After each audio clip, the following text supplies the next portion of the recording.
Som zvedavý, či zahrabe.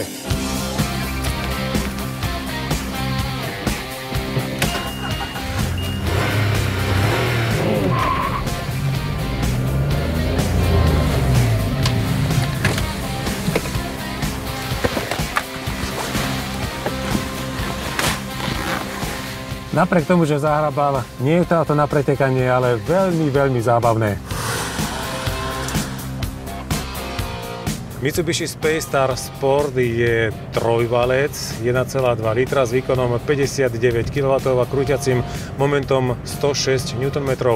Je tu jedna zaujímavosť, je tu Kufatec Sound Booster Pro, čo znamená zosilnenie toho zvuku, ktorý má byť akože dravý. V skutočnosti si to môžete predstaviť ako nejaký hrniec, ešus, rúra, reproduktor. Máme hrmivý zvuk.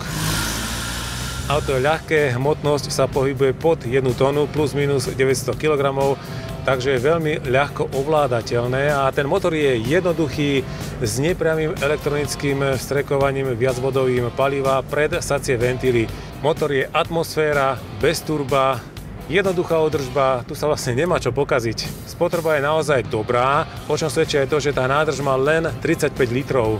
5-stupňová prevodovka, manuálna, zavesenie vpredu McPherson, vzadu vlečená zadná náprava s torznou priečkou. Je tu variabilné časovanie nastavenia a zdvihu ventilov, nezávisle od klikového riadeľa. Pôvodný zámer bol zvýšiť výkon, čo sa aj podarilo, no ale nastúpili emisné normy, takže pôsobí to hlavne na znižovanie škodlivých emisí. Mitsubishi Space Star si mnohí možno pamätáme ešte ako van, ale jeho história siaha do roku 2012 s výrobou v Thajsku a predávali ho hlavne v Spojených štátoch amerických, no a potom ho inovovali s touto prednovou maskou Dynamic Shield a predávajú v Európe, kde zaznamenal nečakaný úspech, pretože je to naozaj jednoduché auto.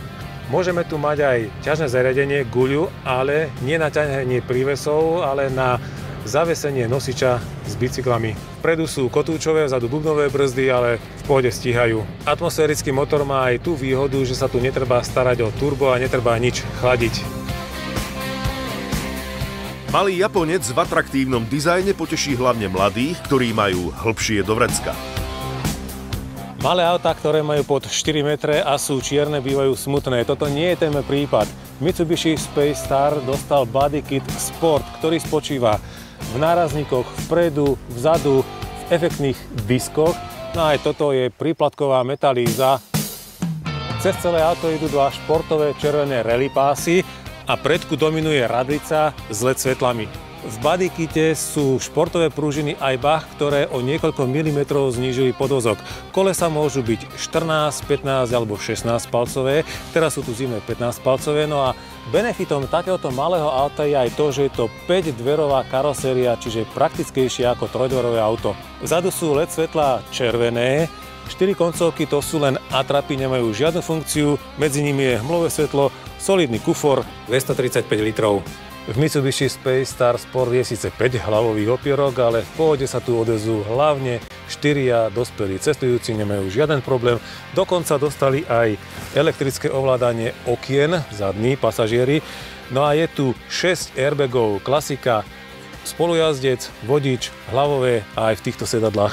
Mitsubishi Space Star Sport, čo sa týka bodykitu, Sport nie je žiadne komplikované auto, sú tu akože karbonové doplnky, ale tá architektúra je jednoduchá, účelná, ľahko sa dá zorientovať vo všetkých prístrojoch. Plasty sú síce tvrdšie, ale sú ľahko udržiavateľné. No a ovládanie palubného počítača, trošku staromódne, ale je stopkou cez volant. Vodič má v podstate všetko, čo potrebuje.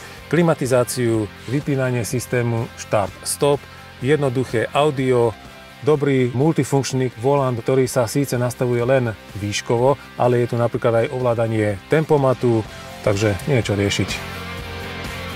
Toto naozaj nie je nejaké veľké pretekárske auto, ale v Mitsubishi previedli sympatické showcar, čo všetko dokážu na takéto auto dať. Je to milý, sympatický sídliskový bitkár.